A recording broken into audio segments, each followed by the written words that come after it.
পৃথিবীর ইতিহাসে একসাথে এত মৌলবী জেলখানায় নেওয়ার কোনো ইতিহাসের পাতা ঘাইটা পাওয়া যায় না। সেই অত্যাচারের অবসান ঘটেছে, আল্লাহ বিচার করছে, পালায়া চলে গেছে, উইরা চলে গেছে, মুখ দেখাইতে পারে নাই, কাউকে চেহারাও দেখাইতে পারে নাই।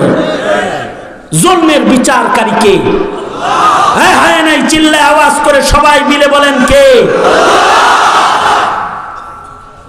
ইন্না বাকশা রাব্বিকা লাশাদীদ ওয়া উমলি লাহুম ইন্না কাইদি মাতিন।